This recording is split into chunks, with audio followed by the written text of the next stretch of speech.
Hey guys, what's going on? You are watching the Bitter Jury podcast. We are here tonight with our big 2-0 episode. It is number 20. That's 2 and then a 0. There we go. There it is. That's 20 to me, and now it's 20 to you too. Yeah. And we are here tonight to talk about who was evicted from the house. Don't have an HOH yet, but that's okay. It was an endurance comp, so I'm not pissed off that we didn't see who won. So you're here tonight with Kelly. And I'm Jacob. And that's it. Yeah. Lou has his second job that he has to do, and we all know what it's like to grind. We're quickly becoming the dynamic duo, Kelly. We are. You know what? I like it a lot. I still like having other people, like having Joel for the last episode was amazing. Yeah. Oh man, it truly was. And then having Lou back, as you like, as sad as it is to say, that was also a treat. Yeah. I love him to death, but man, it sucks when you're just so busy that you can't. You have to prioritize things over Big Brother, and we don't like. Yeah. We only do that if we have to. Yeah, we all. That's the thing about hosting a podcast is you have life outside of the podcast, and when we all we all want to be here, but sometimes life gets in the way. So our thoughts are with Lou as he's grinding in his second job, and I know he's probably somewhere celebrating. Yeah, he is, but he did tell me that he'll be back on Monday. Perfect. So that'll be good because after having this endurance comp and whoever wins that, because we don't know who won, and so whatever gameplay happens, then there's gonna be a lot of stuff to talk about. But that's in the future. That's not now. Yeah. Let's talk about now. Let's talk about this episode. Now we start off now. Tell me, Kelly, if I'm missing anything, but the first big moment that I'm going to put big in quotes here. The first big moment we see is what is going on with the crypt. And I know. I've been so excited about this because I've been saying for weeks that it's going to be like a jury member that comes up from the dead. Okay. So that was my expectation too. Let me just tell you that I am so disappointed that this crypt is nothing more than a meme. And we have is it Marsha? Yes, Marsha the Moose. Marsha the Moose is in the crypt. Now I love Marsha, but I don't want to see her come out of the crypt. Go ahead and finish. And if somebody's gonna discover what's in the crypt, I don't want it to be the person that discovered what was in the crypt. Will is not high on my list of house guests I want to explain anything to me as a viewer, and to sort of watch that interaction was just really hard for me. Seriously. I was expecting to see, Erica, Marin, Hamza, somebody return. Maybe even just to like cause havoc on the house for an hour or something. Exactly, and we get a stuffed whatever that is, and yeah, it's just really it was. I mean, I thought afterwards it was fun, but I wanted something bigger. So I definitely get where you're coming from. Like I was definitely expecting, because BB Cam with their twists, they love to throw out as many powers as possible. Including, like, I know that in BB Can 3, the have-not room, it had that secret veto in there. So, well, just last season, we had William find a secret compartment with a secret veto. Yeah, but that wasn't it. What I'm saying, like, in the HOH, or the have-not room itself. Okay. And it was voted on by Canada, and Brittany and Sarah had the opportunity to find this veto, and it ended up, like, it started, I think, and it ended in the have-not room. Yeah. Because they had to be have-nots. So, I guess what I'm saying is that, like, I am disappointed that it wasn't a secret something to change up the game. Mm-hmm. But I am happy that, even though, like, first off, I love Marsha. Her personally, like, I love the twists that she has that go on in the house. Even though like the secret missions, because even though it's not something that's like necessarily a game changer, it still makes it pretty exciting, which I think that you and I would both agree that this whole like secret mission was pretty exciting, which we'll get into it for a second. But secondly, like the minute that I saw that Will went in there, I was like, oh my God, Will is going to get some secret power, and this is going to totally ruin my night. It's almost going to be as bad as last week when Erica went home. So I was genuinely relieved when it wasn't a secret power, as funny as that is. Yeah, you know, I think looking back at like the promos like going into the season, and how they sort of built up the crypt, I think the sort of execution of what happened tonight is a little bit of an apology from the producers as to what happened with last week and Erica going home. I think like they probably had something bigger planned, but after Erica went home and it became kind of a debacle online, they had to cut it back and make it something sort of innocuous. But you know, what ended up happening was fun. So let's talk about that. Okay, so Will was given a task that in 1 hour he had to convince all these people to, I think it was called shriek, which I had never heard that term before, but it's something that is more specific to Canadians know it. Well, yes, for Canadians, so good on them. And then they had to take a shot of whatever it was. And then what? They had to take a shot of it. Looked absolutely vile. It did. I would imagine, like, considering that they had to kiss like a cod or something, it looked like it had to be like codfish oil or something. Right. Something really gross. Yeah. So then while Will is locked in the have-not room talking to Marcia, all of the other house guests are in the backyard, and then this secret, so there's like this big circle thing that everyone can sit on, and like there's a secret message that pops up, and it tells all the house guests, hey, Will has a secret mission. You need to make sure that he fails this mission. Which I always love counter missions, because it makes the reactions more for the person who's trying to do the mission in the first place, like more and more ridiculous, because they feel like the stakes are so high. In this case, the stakes for Will was if he didn't accomplish this, then the entire house would be a have-not for the rest of the season. So it was just really great. Yeah, Will is just the kind of person you want to give a mission like that, because he gets so upset when things don't go his way. I thought that was hilarious. Good on production for pinpointing that in Will and just playing with it a little bit. Yeah, I thought that was really awesome. I thought, you know, one thing that confused me is I didn't get what was going on with the counter mission, because I thought that if Will didn't succeed, they were legitimately going to be have-nots, and I thought that was going to be hilarious. Tell the rest of the house they have to stop this from happening, and then if they don't, it's a punishment. I think that's hilarious. Oh, that is so funny. I never really got that. I kind of figured, like, as soon as we saw that they were getting a counter mission to stop Will from doing what he was doing, that everything that had been talked about, I thought that also the kitchen party that was included, that would be the positive, that none of that was actually going to happen. So it's kind of funny that we both thought that different things would happen, like opposite realms, but we both thought that, like, they would not benefit from this other than ruining Will's mission. Yeah. So yeah, I mean, I thought it was fun. I think, man, that must be like a specifically Newfoundland thing where they go and they kiss fish, kiss and the cod, and they say whatever the hell that was. That was a tongue. I know, right? Like I wish I could repeat it, because I don't remember what it was, but it was anyway something ridiculous. But man, I really liked Ryan's gameplay.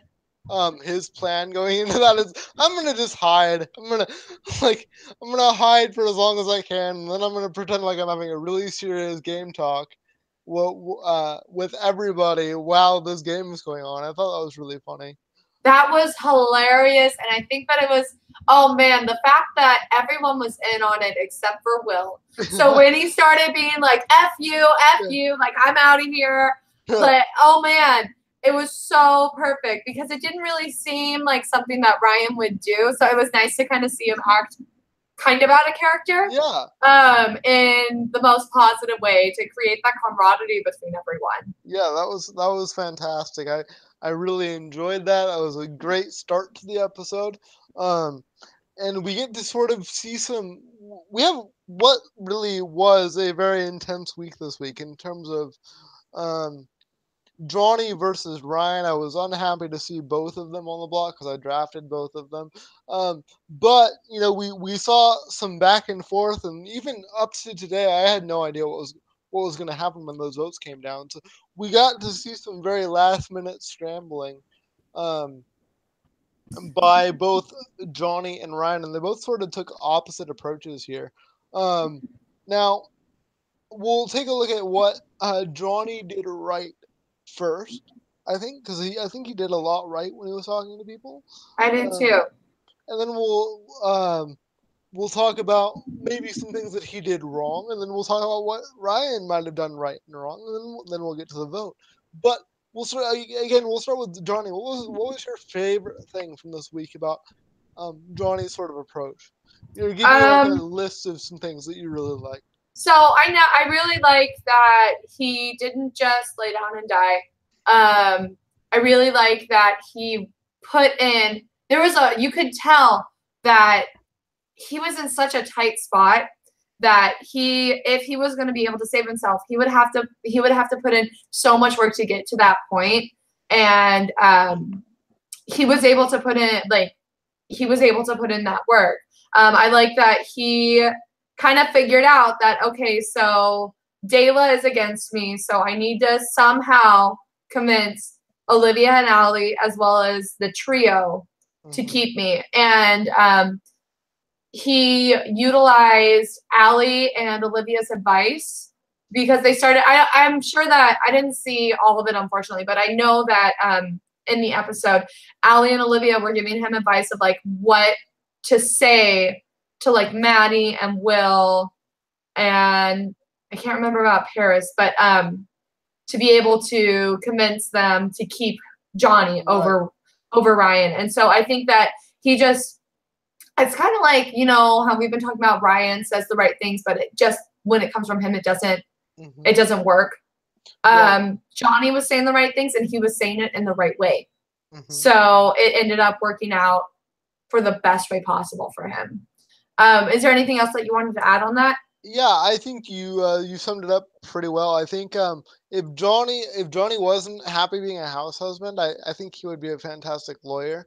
He really did a fantastic job of telling everybody sort of a version of events that they would like to hear in a very non-threatening way, and in a way that came off as very much, hey, look, I'm a dead fish here. I know I'm a big target, but like, here's why I should stay in the house. And I think one of the things that he did well was he really played volleyball with with Dayla's with Dayla's allegiance. He went to Liv and Allie and was like, hey, Dayla's really tight with the other, with the other side, and then went to the other side and was like, hey, Allie and Liv are on lock with Dayla, so you need somebody who's going to go after Dayla.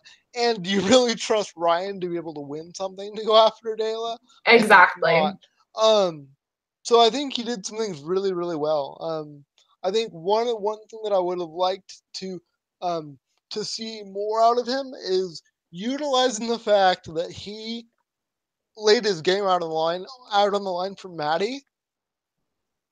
Oh, right. During the double eviction. During the double. And we didn't see that at all this week. And he really, really needs to capitalize on that. I don't know why he isn't in a solid final two with Maddie at this point. That's my one criticism is like, hey, if I get off the block this week, we need to go to the end together because we're the only two people that have proven we have each other's backs if you can vote for me.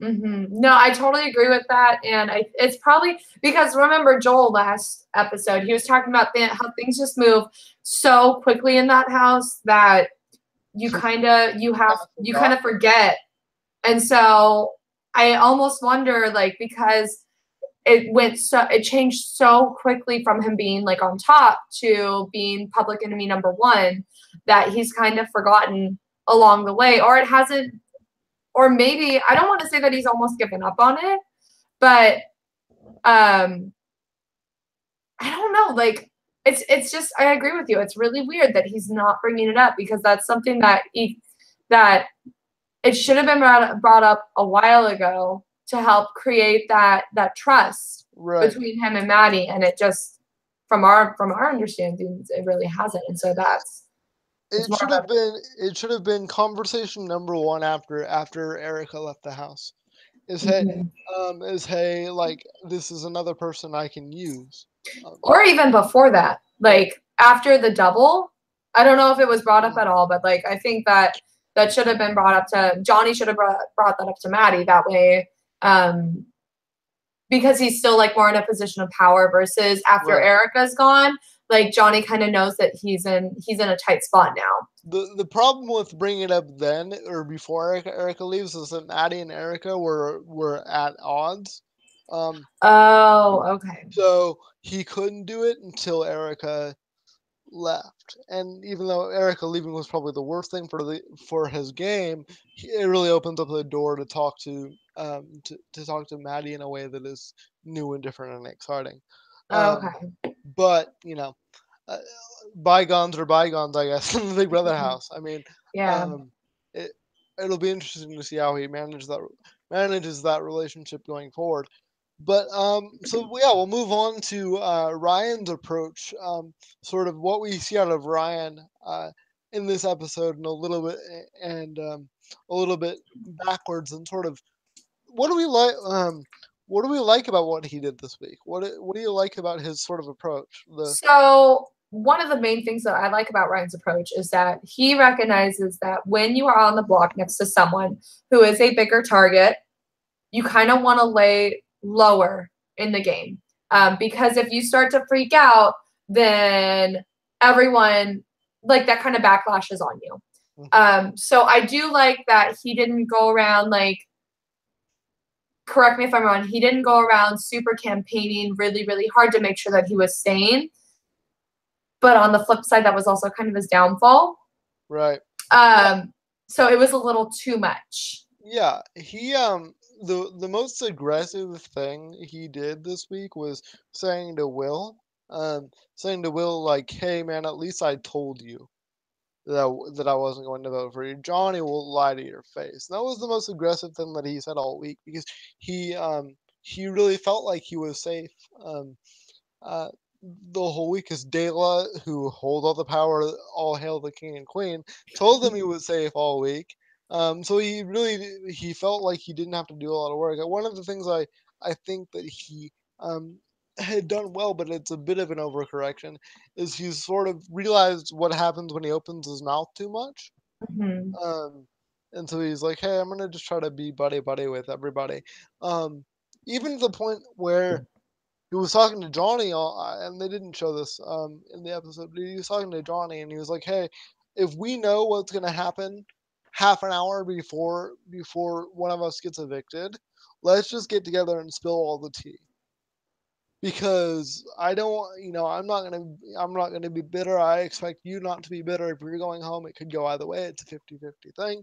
Let's get together and talk about what either of us can use going forward." And they agreed on that. I don't know if it actually happened, but I'll be curious. Yeah, I'll be curious to find that out too, like through the live feed updates.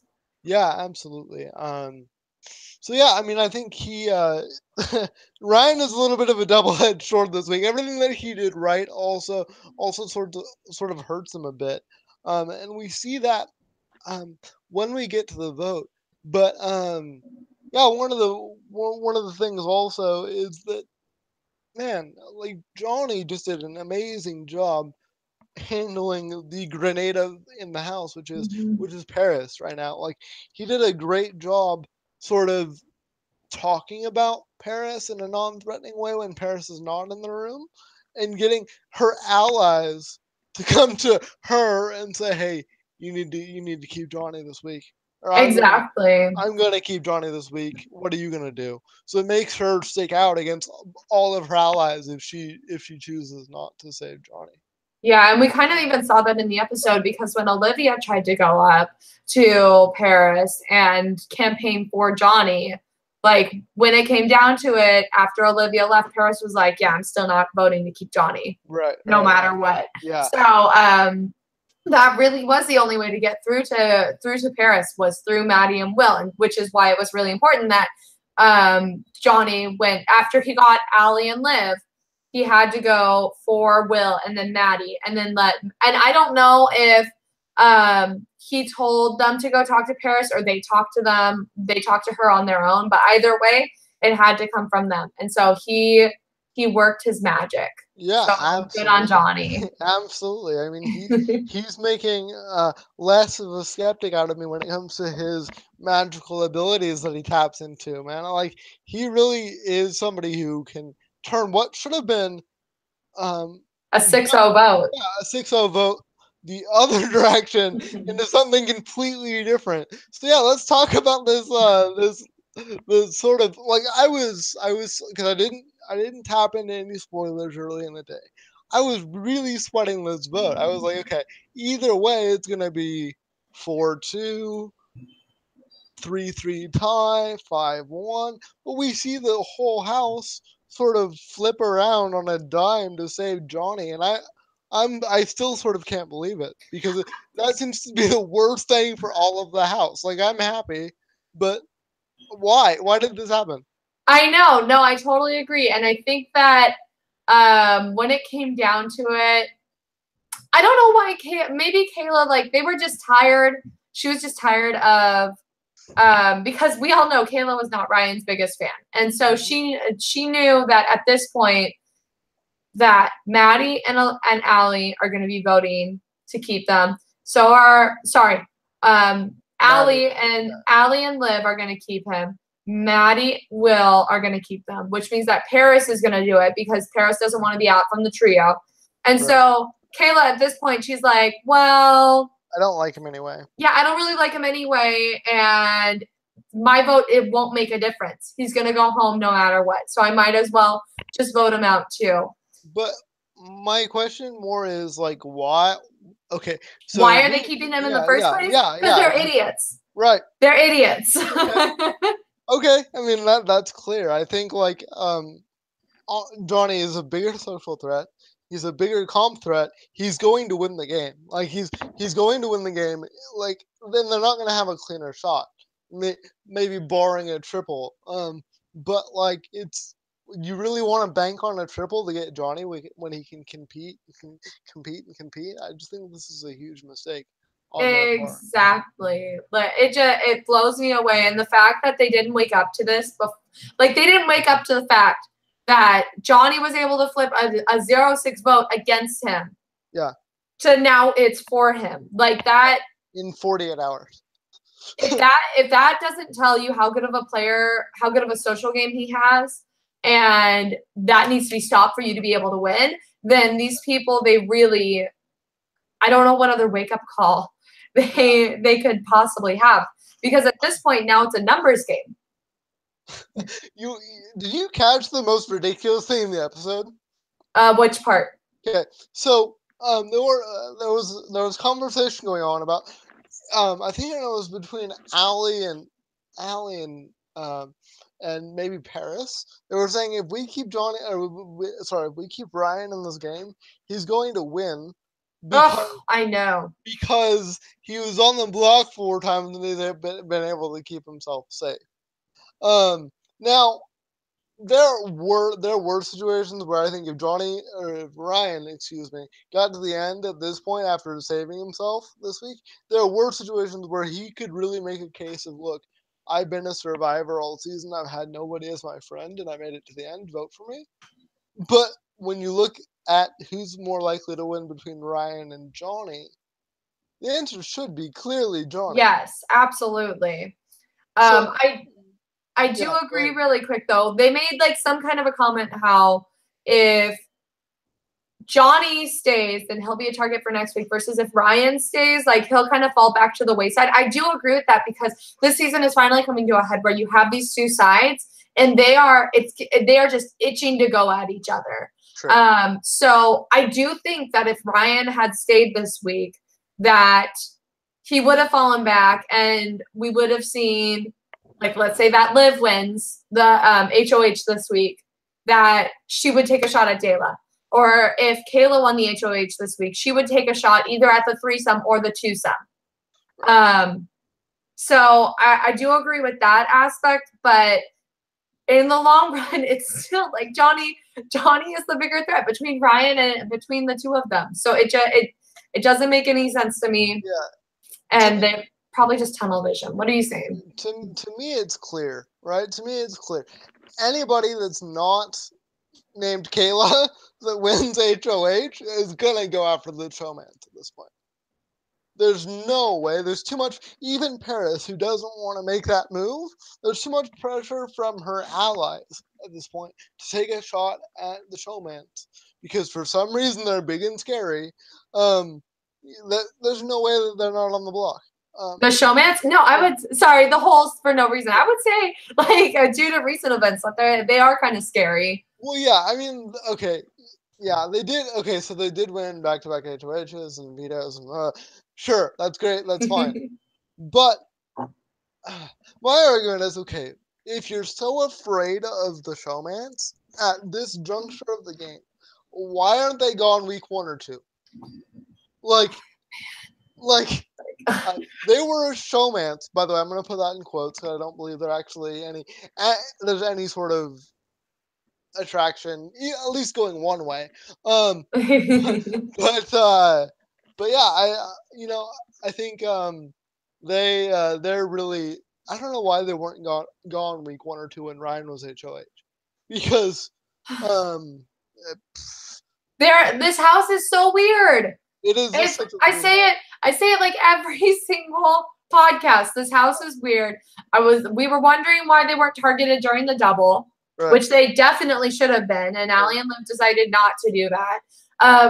They continually have, and it's fine. It's finally like the house guests are waking up and they're like, wait a minute, we have two people that are for sure going to take each other. We should probably start to target them, and they're both pretty strong. Like, we should probably finally start to play this game and make a move against them. And so now they have to deal with it. And I'm not saying that this is for sure going to be happening, but like, this is kind of, oh man, it's not even like Emmett and Jillian, because people at least recognized earlier than now that Emmett and Jillian from BB Can 1 were a target. But like, they are a lot closer to becoming the first showmans that makes it to final 2 than a lot of other people, because people weren't viewing them as a threat. And now you have a lot of people that they aren't as good with competitions. Yeah. So they're a strong couple. Yep. Okay. So here I am to sort of rain on every Big Brother fan's parade. But based on some information we saw in the feeds, I'm led to believe that if Derek, I had to think of his name for a second, if Derek finds himself in a final 3 situation with him and his quote-unquote lover and Will, we could see a Derek-Will final 2. That would be amazing. That would suck for Kayla, but that would be amazing. And it would suck for the viewers, because we have somebody who just woke up this week and decided to become Demetrius,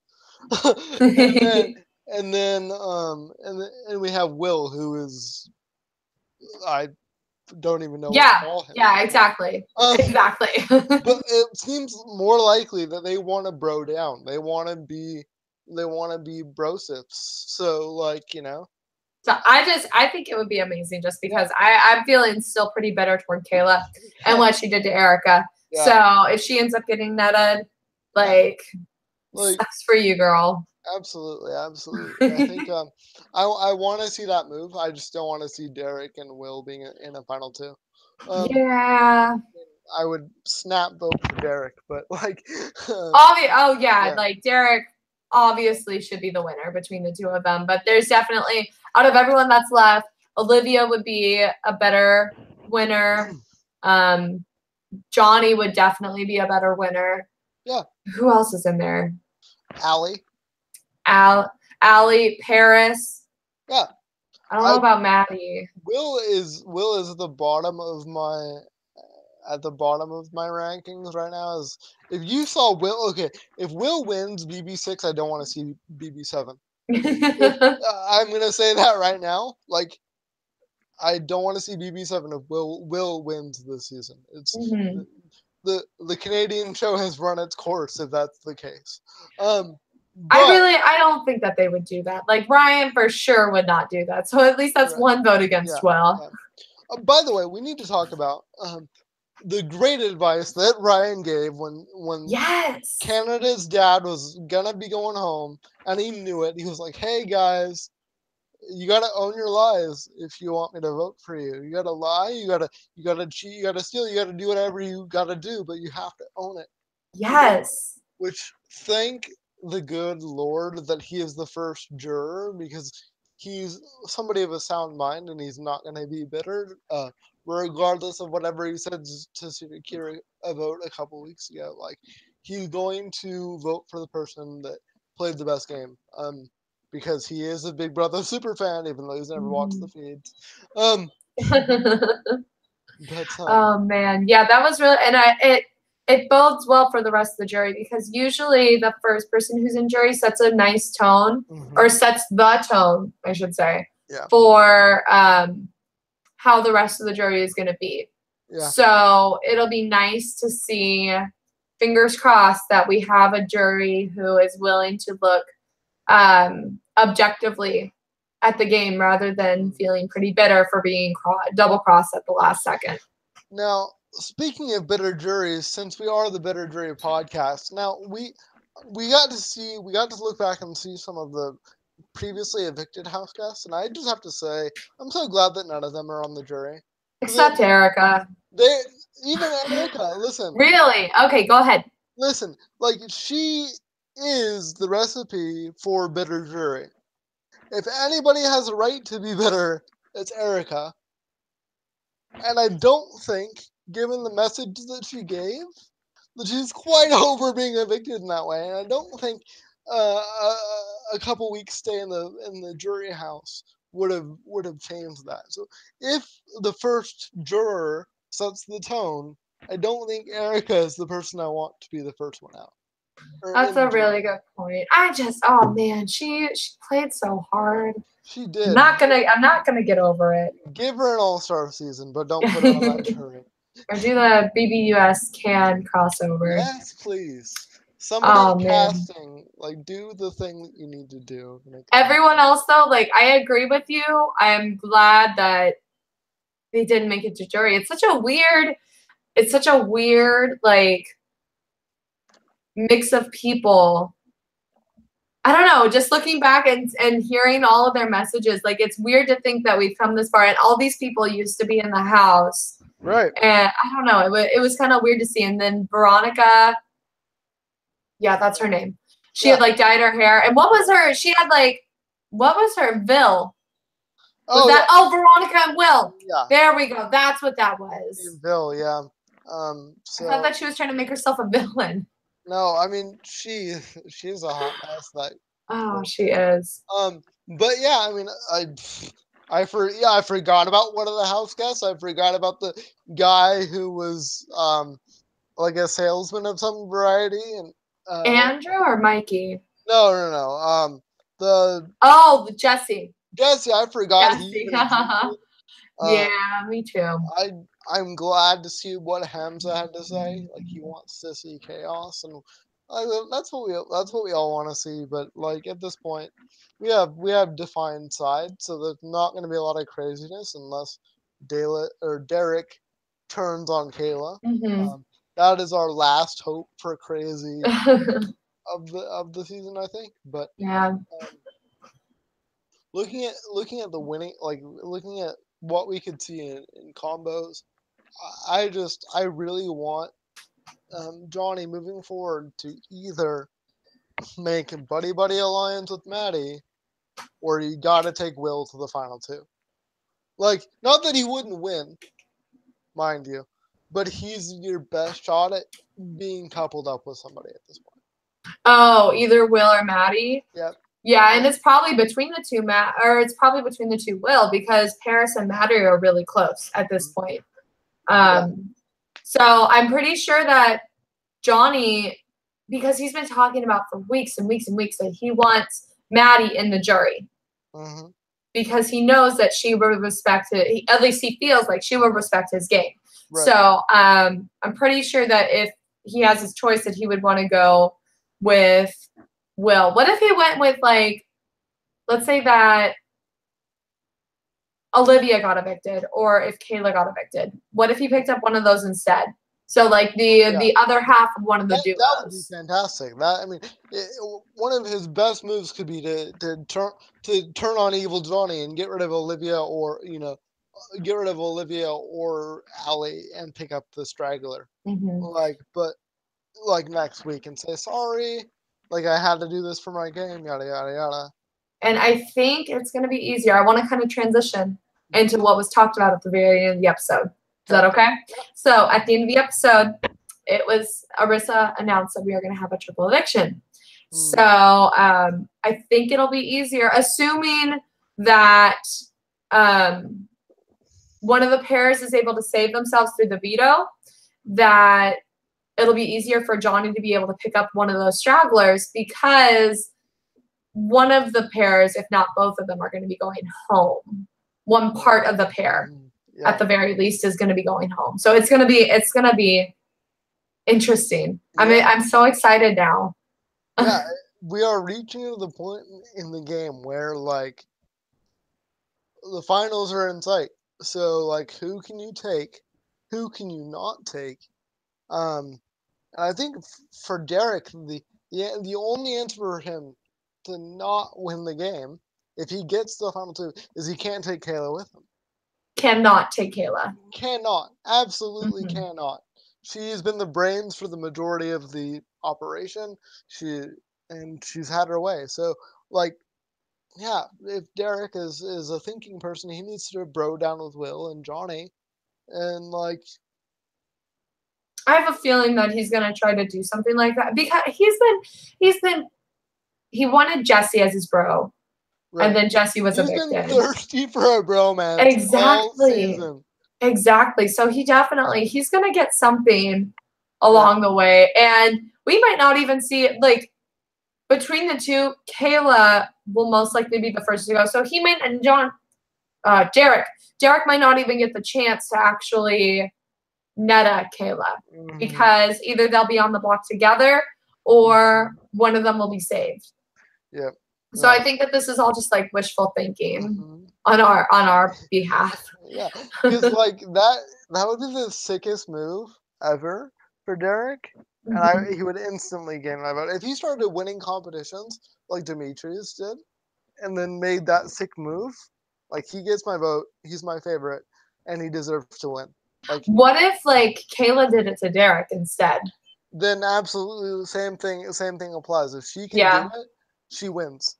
Like, but she's not going to. She's still petting him and whatnot. And I don't know. She's not getting the clues as quickly as I think Derek wants to win. I think winning for him was like a drug. As soon as he tasted it, he wanted more of it. And we saw that in the veto episode. He's like, I like this winning thing. Like, why haven't I been winning? Yeah. Where was this the whole game? Yeah, because Kayla told me not to win things. And so, I think we're at a point where Derek is waking up to the fact that he likes winning, that he gets to control all the things if he wins both the things. And that's a powerful place to be.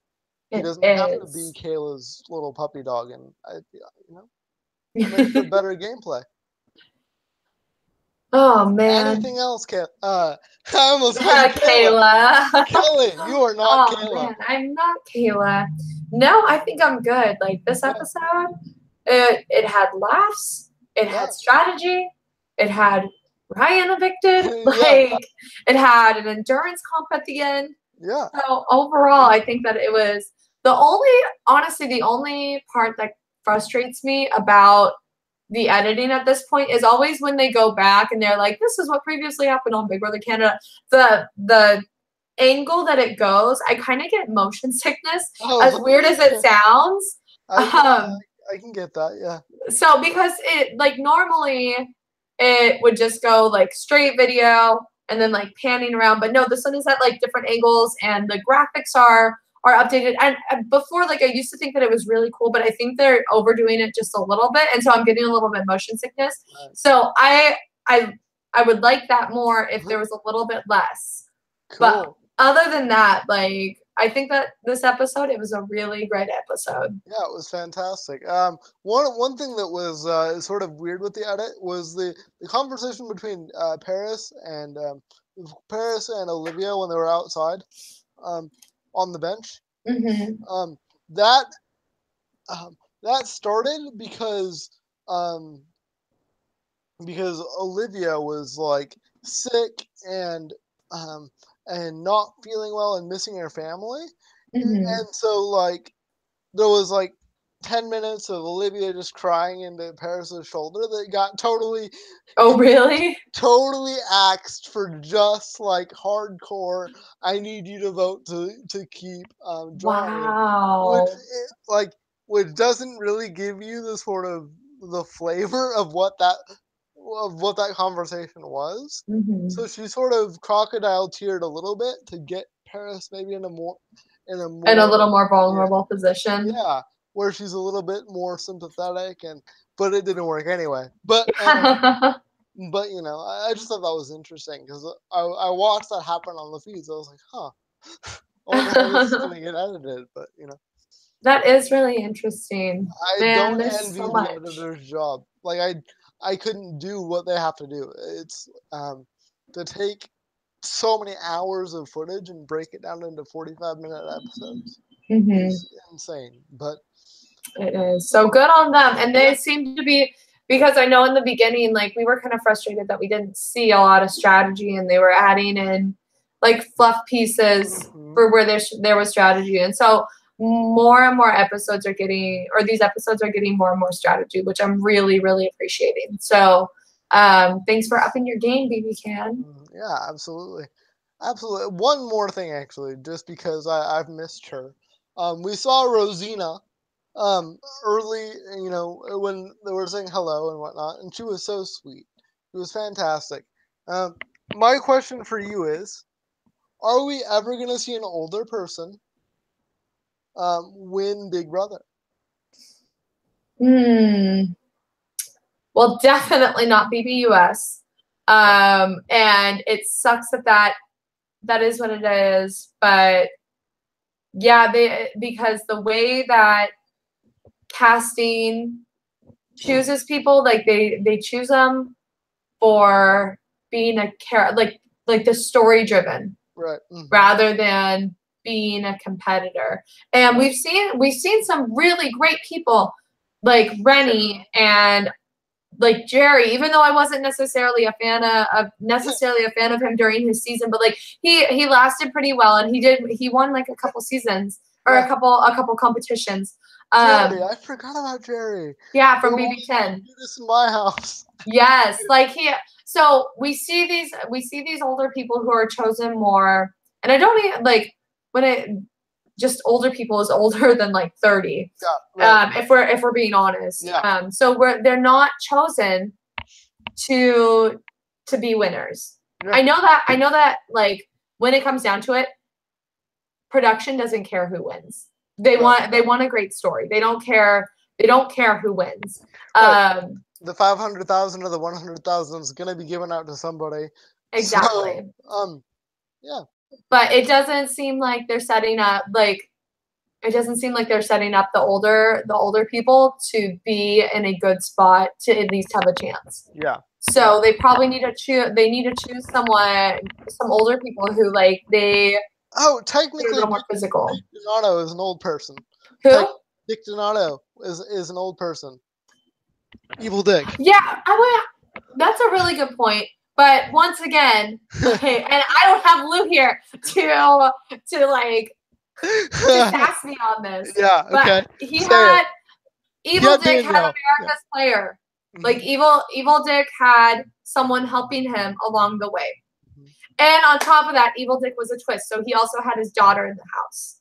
Right. So it's a very unique situation. So you're right. You're right. We have seen one like old person, and I wouldn't even call Evil Dick, like I wouldn't call him old. Right.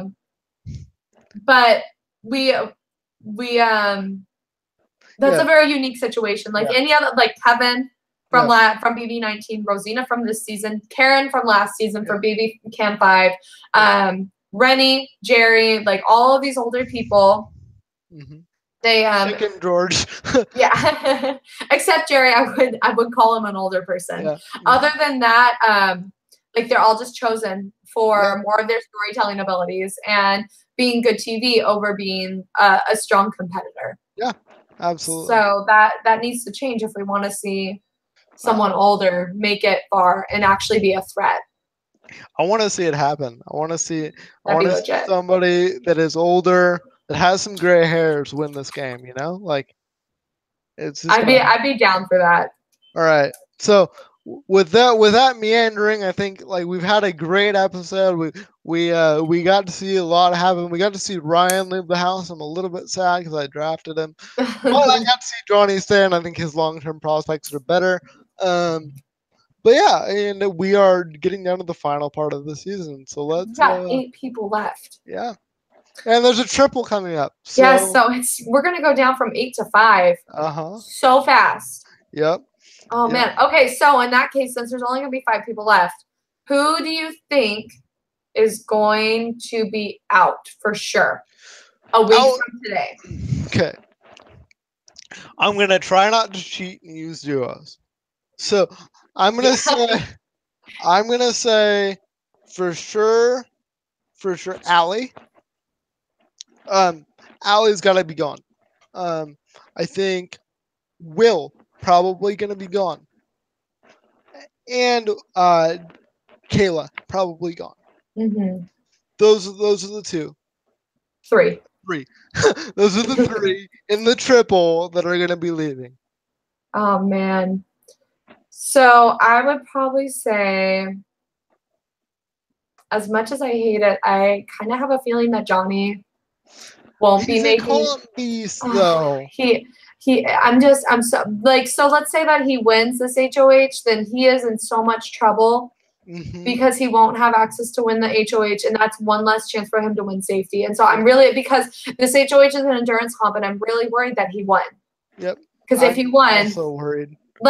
Like with, oh man, did Kevin win the HOH for his triple in BB3? BB Camp 3. Either way, but so like I'm really worried that Johnny is going to be one of the people that's out, and Johnny. That's one. I think it'd be kind of crazy if Paris got out. Paris is kind of playing both sides, so maybe the sides come together to get Paris. I like that. And then I kind of have a feeling that Maddie might be a casualty. Ooh, Maddie. They don't want to deal with her crying all week, so they might just go after her. Oh, Maddie. I know. But in all likelihood, if one of Dayla doesn't go home by next Thursday, like Dayla's gonna take it. Yep. For all the way. Yep.